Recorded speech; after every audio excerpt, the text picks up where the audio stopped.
سيدنا واغفر لنا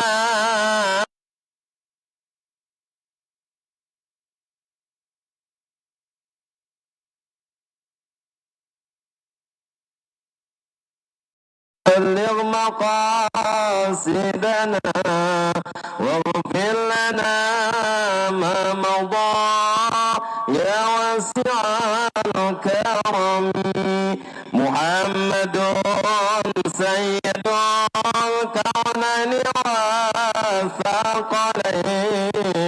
والثقلين والفريقين من عرب ومن عجم يا رب بالمصطفى بلغ مقاصدنا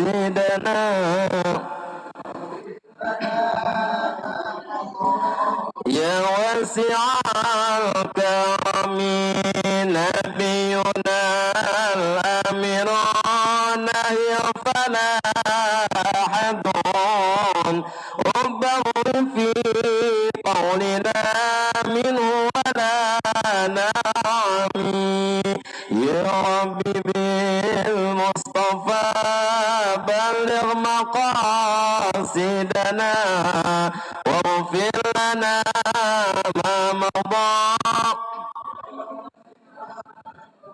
هو الحبيب الذي ترجى شفاعته لكل هول من الأهوال مقتحم يا رب بالمصطفى بلغ مقاصدنا واغفر لنا ما مضى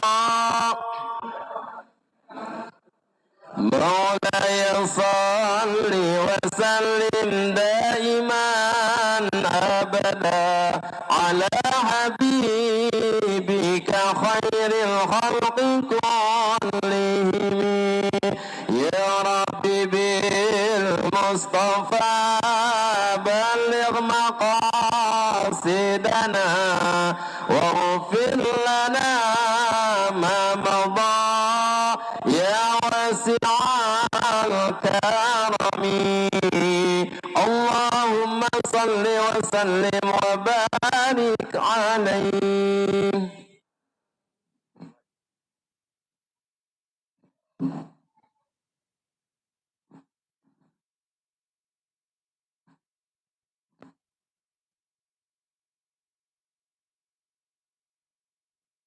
Assalamualaikum warahmatullahi wabarakatuh. Bismillah, alhamdulillah, wassalatu wassalamu ala rasulillah Sayyidina wa maulana Muhammad ibn Abdullah. Amma ba'da, para asatiz, para pengurus DKM Masjid Baitul Ma'mur dan seluruh jamaah yang hadir pada malam hari ini, kita bersyukur kepada Allah tentunya karena kita sampai hari ini masih diberikan kesehatan, masih diberikan nikmat iman Islam, nikmat panjang umur, sehingga usia yang Allah berikan kepada kita gunakan sebaik-baiknya, salah satunya dengan mencari ilmu agama. Namun sebelum saya memulai, saya meminta Fatihah dari jamaah sekalian. Mohon bacakan Al-Fatihah satu kali untuk kesembuhan kakak saya yang supaya lebih cepat sembuh ya. Sudah selesai perawatannya. Semoga kakak saya yang bernama Sumiyati binti Subana, Allah angkat segera penyakitnya. Ala hadin niyah wa ala kulli niyatin sholihah. Wa ila hadratin Nabil Mustafa Rasulullah sallallahu alaihi wasallam. Al-Fatihah. A'udzu billahi minasyaitonir rajim. Bismillahirrahmanirrahim. Alhamdulillahirabbil alamin. Arrahmanirrahim. Maliki Iyyaka na'budu wa iyyaka nasta'in ihdinas siratal mustaqim siratal ladzina an'amta 'alaihim ghairil maghdubi 'alaihim waladdallin. Taqabbalallah. Para jamaah sekalian, pembahasan kita di penghujung tawakufan pengajian kita malam hari ini ada 3 poin yang akan kita bahas, akan kita kaji bersama. Poin yang pertama tentang Al-Kursi. Poin yang kedua tentang Lauhil Mahfuz, dan poin yang ketiga tentang Qalam. Di sini dikatakan Bismillahirrahmanirrahim, wa ammal kursiyu. Ya, kita kalau baca surat ayat kursi ada kata-kata wasi'a kursiyuhus samawati wal ardh. Al-ayah. Wa ammal kursiyu. Kata-kata kursi yang disebutkan dalam surat Al-Baqarah ayat 255 yang terkenal dengan ayat kursi, artinya fahuwa jismun azimun nuraniyun tahtal arsy fawqas sama'is sabi'ati. Kursi di sini ya adalah jismun, satu bentuk azimun yang sangat tinggi yang berada di bawah arsy. Jadi di atas adalah arsy, kemudian di bawahnya adalah kursi.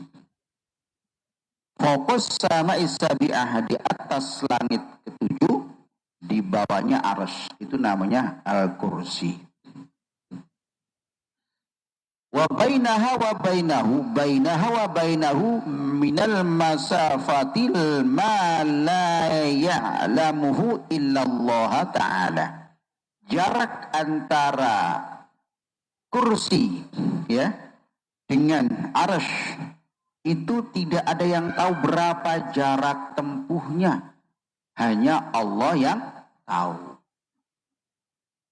Tetapi kursi di sini saya harus garis bawahi tidak berbentuk fisik, ya. Kursi bukan bermakna fisik kursi yang seperti yang kita duduki, seperti kursi DPR misalnya kan, ya, bukan. Atau kursi di ruang makan. Kursi di sini merupakan satu kiasan yang hakikat dari kursi adalah bimakna kekuasaan. Artinya bahwa kekuasaan Allah itu sangat tinggi sekali. Ya, ini dalam bahasa tauhid. Kalau kita membaca memahami tafsir disebut ayat mutasyabihat. Kalau tidak paham arti yang sesungguhnya, orang akan mengatakan sebagaimana kursi yang kita duduki. Nah, ini salah. Makanya kalau kita membaca Quran tidak cukup hanya baca terjemahan dan ayat saja. Syukur-syukur memahami apa makna yang sebenarnya dari kata yang disebut dalam Al-Quran. Jadi kekuasaan Allah itu sangat tinggi sekali, tidak ada yang tahu seperti apa kekuasaan Allah, ya. Wa nuwassiku 'anil qat'i bi ta'yini hakikatihi aydan, ya. Kullu qa'imatin min qa'imil kursi tuluha mithlus samawati sab'i wal ardina. Sehingga di sini hakikat kursi atau yang bermakna kekuasaan, kalau menurut hadis yang diriwayatkan oleh Abu Musa, ya, bahwa kullu qaimatin, setiap, jadi kursinya itu punya semacam tiang pancang. Setiap tiang itu, setiap pemancang kursi itu katanya panjangnya tuluha mithlus samawati, seperti 7 langit dan 7 bumi. Saking luasnya. Artinya kekuasaan Allah itu meliputi langit dan bumi. Karena dalam ayat kursi dikatakan wasi'a kursihu, sangatlah luas kekuasaan Allah, ya kan? As-samawati wal ardi, meliputi langit dan bumi. Jadi kekuasaan Allah itu luas, meliputi langit dan bumi. Ya. Jadi kata kuncinya jangan salah mengartikan Al-Quran dengan apa adanya. Tapi mengartikan Al-Quran itu harus ada apanya, ya kan?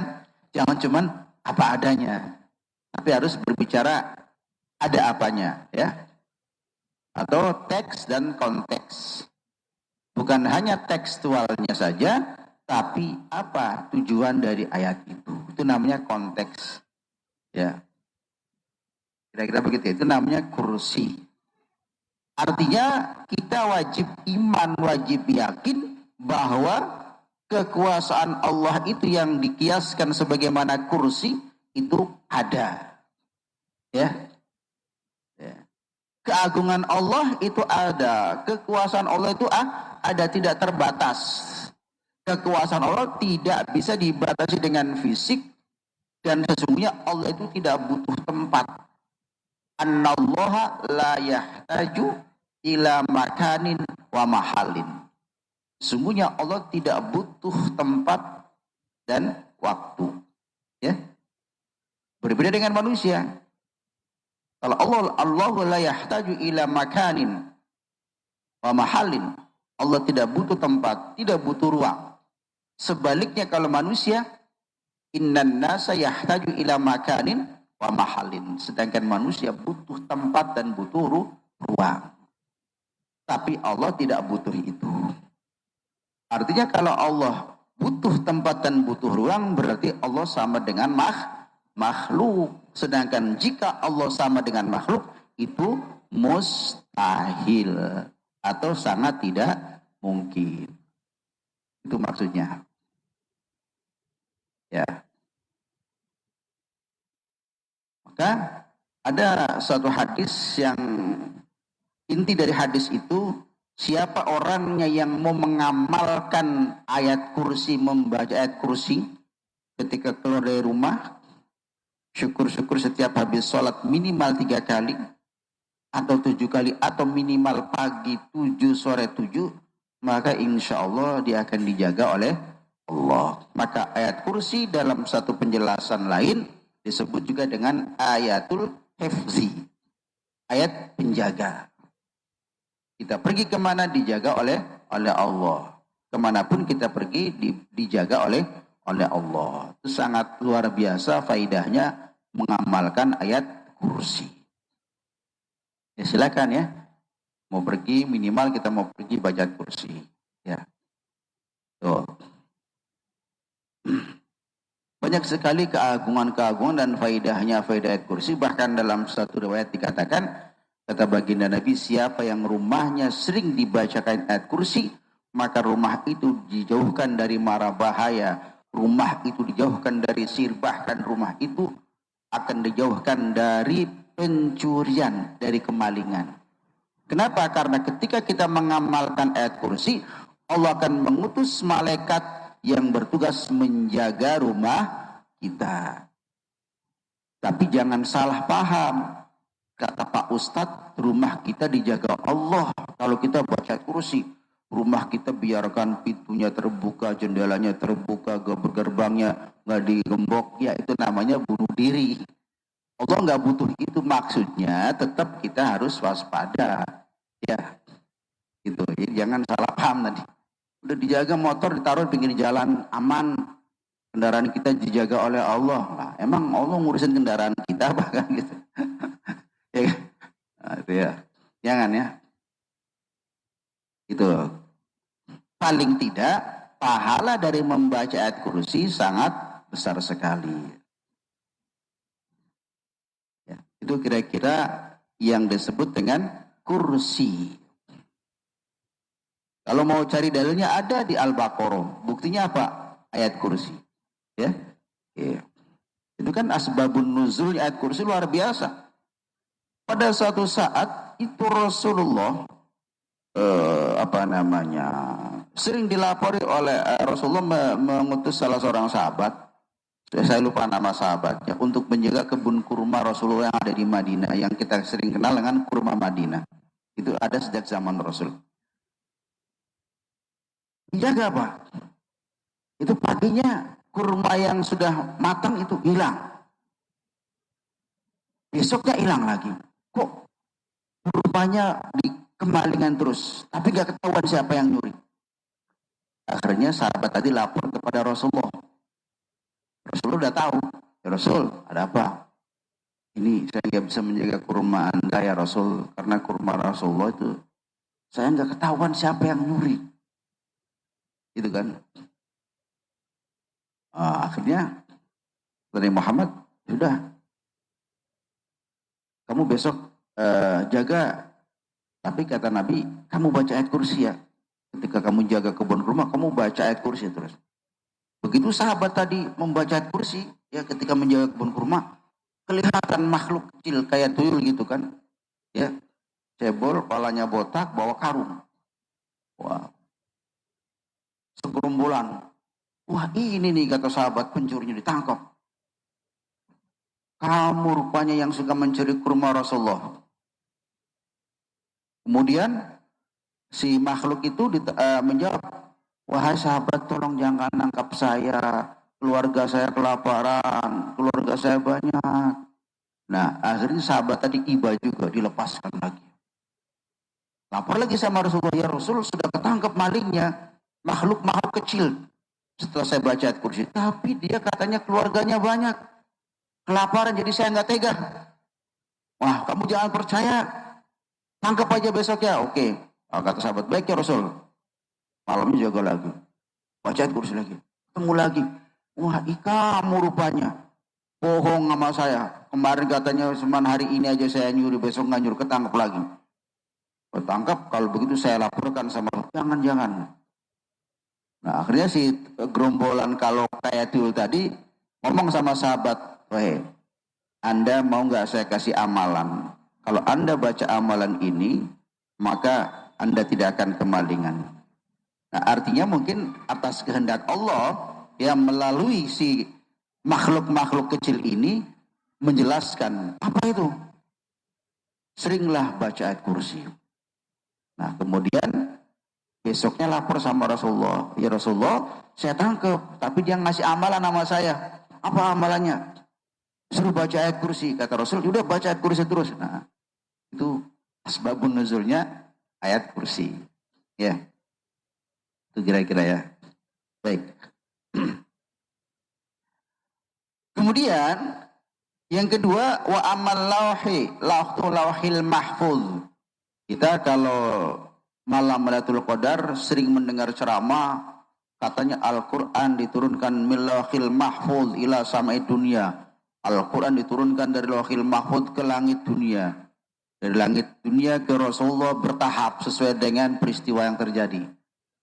Wa amal lauhil mahfuzi fahuwa jismun nuraniyun kutiba fi al-qalam. Lauhil mahfuz itu di situ adalah satu tempat yang di mana Al-Quran ya dituliskan.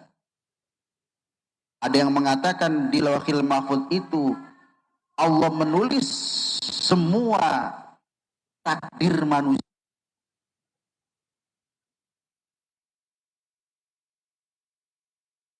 Dicatat. Ya, misalnya Bang Didin dicatat di lauhil mahfuz, umurnya sekian, jodohnya, rezekinya, dan seterusnya. Semua takdir-takdir makhluk, terutama manusia, tertulis di lauhil mahfuz. Ya, makana wa ma yakunu ila yaumil qiyamah. Baik sesuatu yang terjadi saat ini dan yang akan terjadi selanjutnya, ya sampai kiamat, itu tertulis di lauhil mahfuz. Termasuk Al-Quran juga diturunkan min lauhil mahfuz ila sama'id dunya. Minas sama'id dunya ila Rasulillah sallallahu alaihi wasallam biwasitati Jibrila. Dari langit dunia diturunkan ke Rasulullah melalui perantaran malaikat Jibril dengan bertahap selama 23 tahun. Itu proses turunnya Al-Quran. Ya, seperti itu. Semua takdir manusia ditulis di situ biiznillahi, tentu dengan izin Allah. Ya.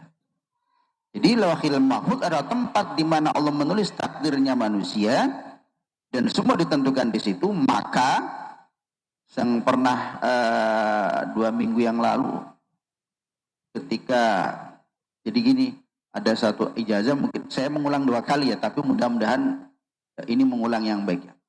Jadi kalau kata kiai saya, kalau kamu punya istri, ketika istri kamu sudah mulai ada tes kehamilan dan sudah positif hamil, maka sering-seringlah bacakan ayat Al-Quran, terutama sab'u suwarin, terutama 7 surat.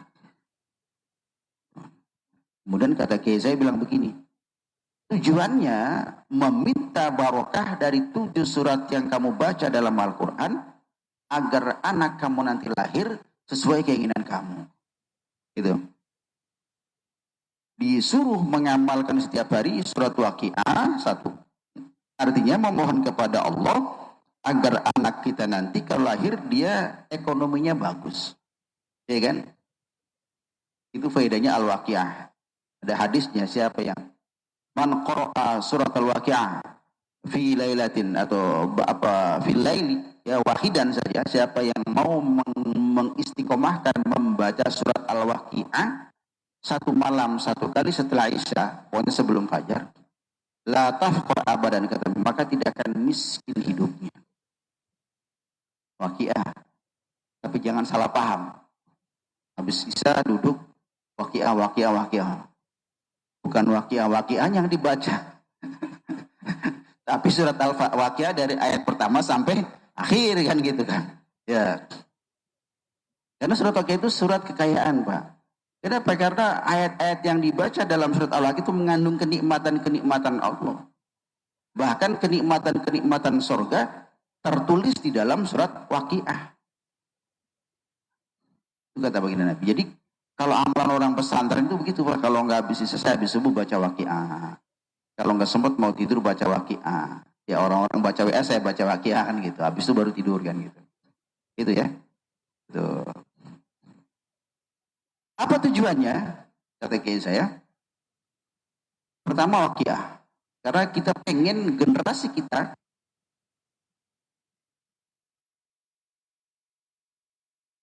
ekonomi harus lebih baik dari kita. Ya kan? Karena al-mu'minu qawiyun khairum minal mu'minad dhaif.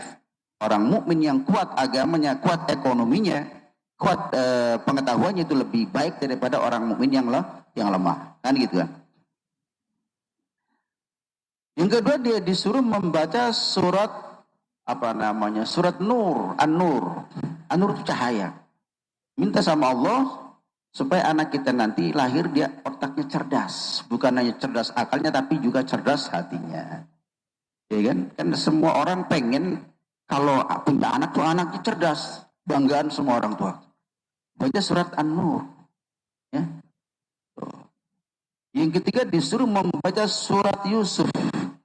Jika anak kita lahir laki-laki, dia tampan dan soleh seperti Nabi Yusuf. Kalau laki-laki nggak playboy lah gitu kan, kira-kira begitu. Laki-laki tampan tapi berbudi luhur, kan gitu. Kemudian yang keempat disuruh baca surat Maryam. Kalau anak kita lahir perempuan, maka dia solehahnya, cantiknya seperti Siti Maryam. Sudah berapa itu? 4 ya? 4 apa 5 tadi? Ya, surat Waqi'ah, surat Nur, surat Yusuf, surat Maryam. Yang kelima surat Luqman. Supaya anak kita lahir nanti punya akhlak yang baik, punya tauhid yang kuat. Ya, dalam Al-Quran dikata dalam surat Luqman kan gitu. Ya bunayya la tusyrik billah, ada kata-kata la tusyrik billah. Inna syirka la dzulmun azim. Dan seterusnya. Juga berbicara tentang etika anak terhadap orang tua. Itu surat Surat Luqman. Yang keenam, surat Toha. Surat Toha. Toha itu nama lain dari Rasulullah, namanya Toha. Ya, faedahnya apa surat Toha itu? Supaya anak kita nanti samping agamanya kuat, anak kita nanti dia bisa menjadi pemimpin, kalau jadi pemimpin yang adil. Dan yang terakhir surat Ar-Rahman, supaya anak kita punya hati yang lemah lembut. Kalau dia menjadi seorang bapak yang mau mengayomi keluarganya, menyayangi keluarganya, kalau jadi pemimpin yang mau mengayomi rakyatnya. Itu dibaca kapan? Sebelum kandungan istri kita memasuki 3 bulan 10 hari. Tujuannya apa? Melebih sama Allah, Pak. Ya, kenapa? Karena 3 bulan 10 hari atau masuk 4 bulan kandungan istri kita, di situ kalau kita nggak berdoa apa-apa, Allah sudah takdirkan anak kita ini bakal seperti ini, bakal seperti ini, bakal seperti ini. Ditulis di Lauhil Mahfuz. Nah, itu namanya terapi dengan doa. Jangan kebalikannya. Ibunya kalau lagi hamil, hawanya pengen nonton depan TV, berjam-jam nonton Indosiar kuat gitu. Nonton kontes KDI, dangdut gitu. Ya, mau baca Quran males.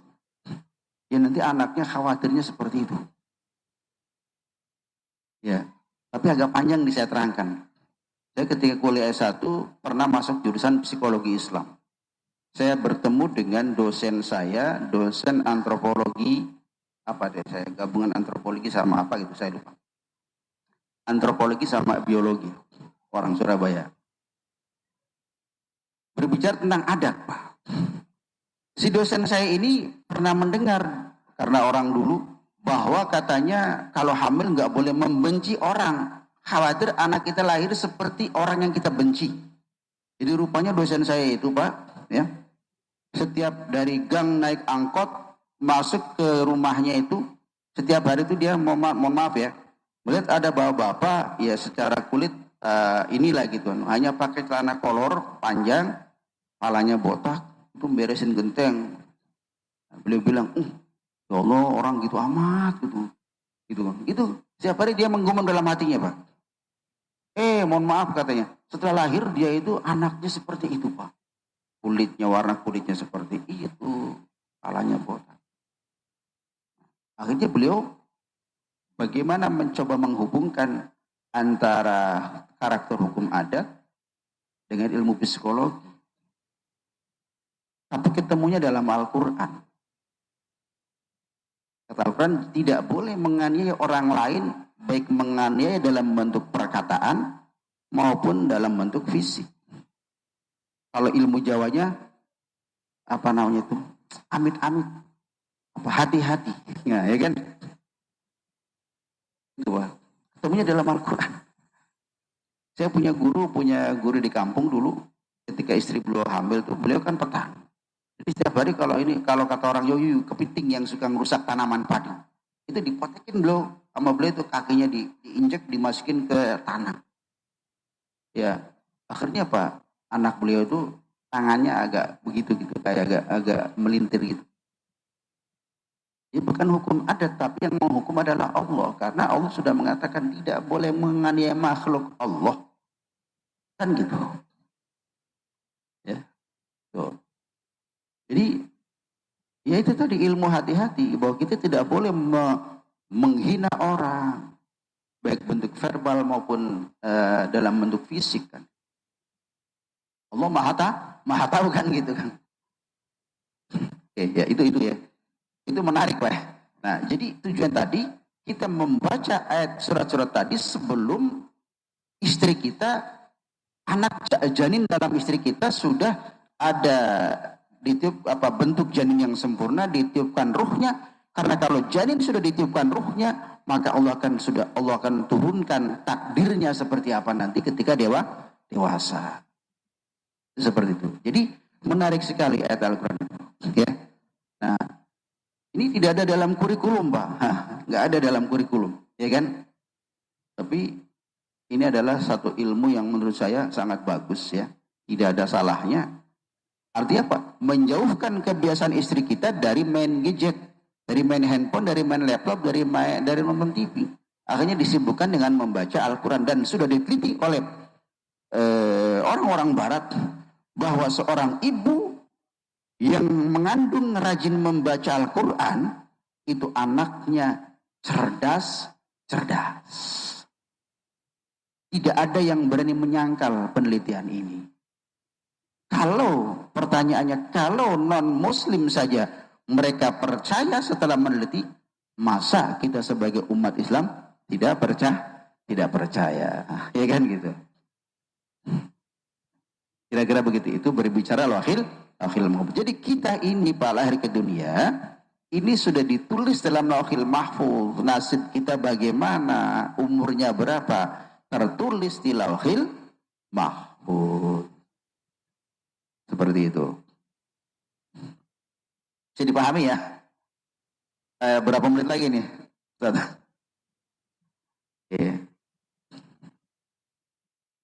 Ya, jadi silakan Pak ya.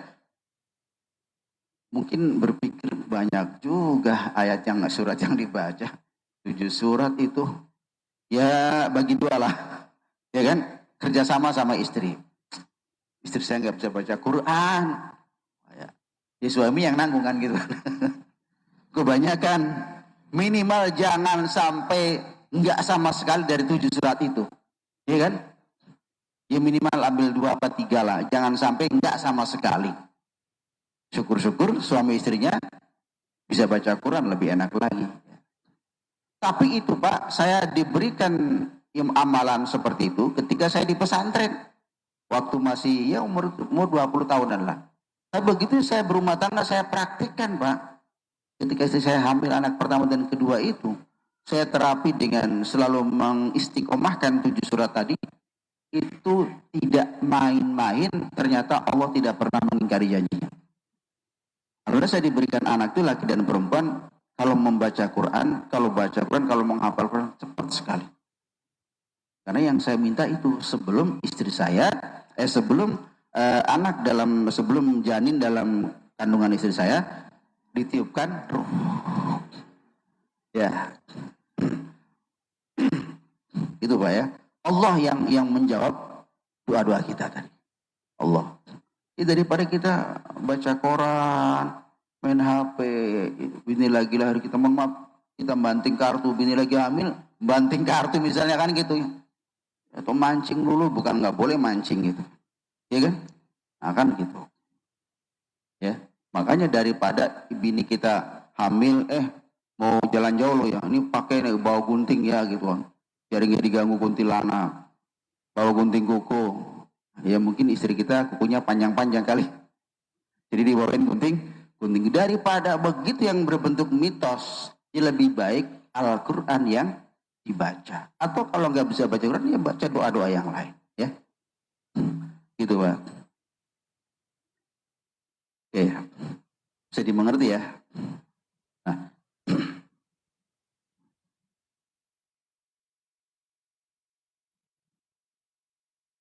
Jamaah sekalian, kemudian pembahasan yang terakhir adalah al-qalam. Jadi ketika kita bahas lauhil mahfuz di mana takdir manusia dituliskan di lauhil mahfuz, kemudian qalam adalah alat atau pena. Qalam adalah pena yang untuk menulis takdir makhluk itu ditulis menggunakan qalam. Maka dikatakan nun wal qalami wa ma yasturun. Nun ya kan? Allah alami muradi wal qalami dan demi qalam wa ma yasturun dan segala sesuatu yang dituliskan dengan qalam itu. Ya. Wa ammal qalamu fa huwa jismun nuranin khalaqahu Allah wa amaru bi kutubi ma kana wa ma yakunu ila yaumil qiyamah.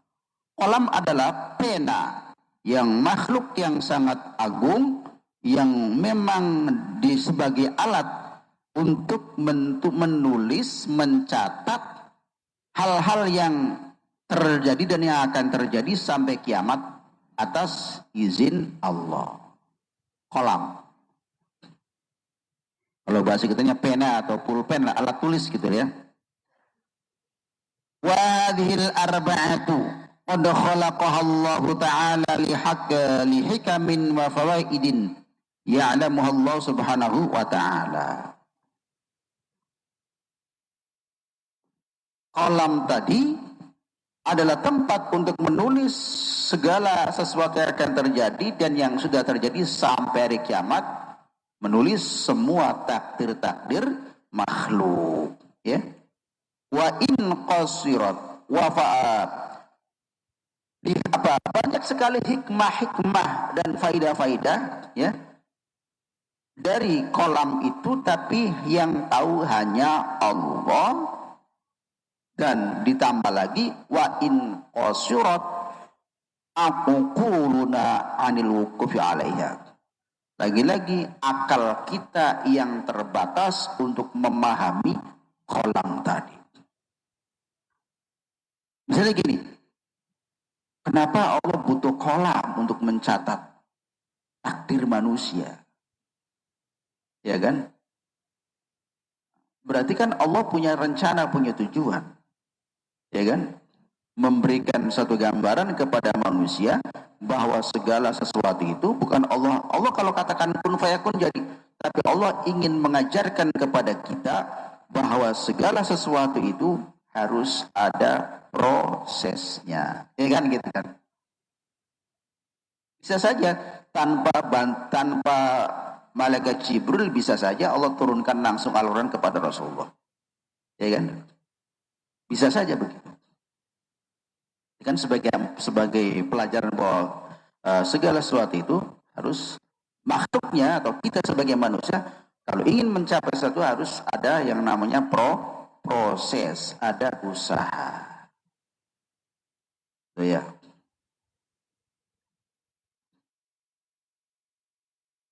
Walam yakhluqa ta'ala lihtiyajin minhu. Nah, Allah ciptakan kolam itu bukan Allah ciptakan pena, bukan berarti Allah butuh kepada pena. Ya kan? La yahtaju ilaiha. Allah tidak butuh kepada pena. Allah tidak butuh kepada yang namanya kursi. Allah tidak butuh kepada yang namanya arsh. Allah tidak butuh kepada yang namanya kolam. Ya, arsh, kemudian kursi, lauhil mahfuz, kolam. Allah nggak butuh. Tapi menjadi satu pelajaran bahwa kita kalau ingin mencapai sesuatu harus memulai dengan proses. Kursi yang Allah ciptakan bukan berarti kursi Allah duduk di atas kursi, tidak. Ya. Jadi tidak boleh memahami kata kolam, kata lauhil mahfuz, kata arsh, kata kursi, tidak boleh kita memaknai secara harfiah, secara apa adanya. Ya, karena itu merupakan bahasa kiasan semata. Kenapa? Ya. Walal kursiyya lil julusi walal lawha walal qalama lihafdhi ma ghaba an ilmihi. Tapi ta'ala an dzalika ulangkap, Allah terbebas dari itu semua. Allah tidak butuh itu semua. Ya. Jadi kesimpulannya arsy adalah di mana Allah mempunyai kekuasaan yang sangat tinggi. Sedangkan kursi adalah kekuasaan Allah, pengetahuan Allah yang maha luas, tidak terbatas. Sedangkan lauhil mahfuz adalah di mana Allah menulis takdir-takdir makhluknya, dan kolam adalah alat untuk menulis semua takdir makhluk Allah. Nah, kira-kira kesimpulannya demikian. Baik, karena waktu sebentar lagi menjelang Isya, ya, mudah-mudahan kita bisa memahami. Dan syukur-syukur ya kita bisa mengamalkan tadi yang saya ijazahkan 7 surat tadi, ya. Oh, saya Pak Ustadz, anak saya udah gede-gede. Apa, mohon maaf bisa bercanda Pak. Kalau begitu apa saya perlu istri lagi gitu misalnya. Nanti saya amalkan dah ijazah dari Pak Ustadz gitu kan. Ya, mungkin kita bisa kasih kita berikan kepada menantu kita, ya, saudara kita, tetangga kita, ya. Ya. Ya, ibu-ibu ya yang ada di sini, ya, nanti kalau suaminya salah paham, bapak nih nggak kayak gitu juga kali Pak Ustadz nerangkannya, nah gitu kan gitu. Ya, begitu mudah-mudahan bisa dipahami.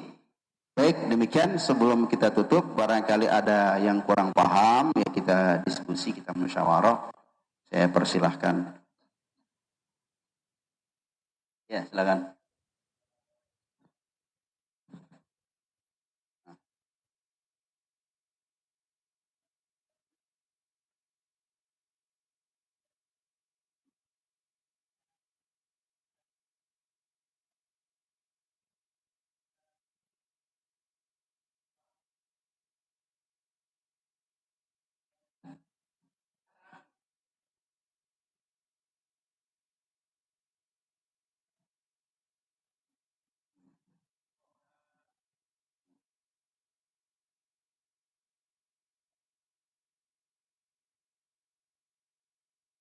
Baik, terima kasih teman. Ya, memang itu nama-nama julukan dari Rasulullah. Ya, ada pendapat yang mengatakan demikian. Jadi sebenarnya bukan disunahkan tapi dianjurkan. Ya, dianjurkan membaca sholawat. Kenapa? Karena salah satu dasarnya itu kan dalam hadis itu ada itu, siapa yang namaku atau nama julukanku disebut, maka hendaknya membaca sholawatan gitu kan. Nah, yang nggak baca mungkin karena ketidaktahuannya kan gitu. Bisa jadi seperti itu. Ya. Jadi bukan sunnah tapi dianjurkan gitu. Tapi yang disunahkan itu memang nama-nama Rasulullah menggunakan nama Muhammad, nama Ahmad. Nah itu baru disunahkan membaca sholawat gitu loh. Tapi kalau nama-nama lain misalnya Abul Qasim, ya Toha, ya Yasin, itu dianjurkan saja sifatnya. Gitu Ustaz. Gak apa-apa. Gak apa-apa karena sifatnya bukan sunnah tapi dianjurkan. Kalau anjurkan itu kalau bahasa Arabnya fayambari, sebaiknya gitu. Sebaiknya. Begitu Ustaz. Ya, ya silakan Pak Haji Joko. Waalaikumsalam warahmatullahi wabarakatuh.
Waalaikumsalam.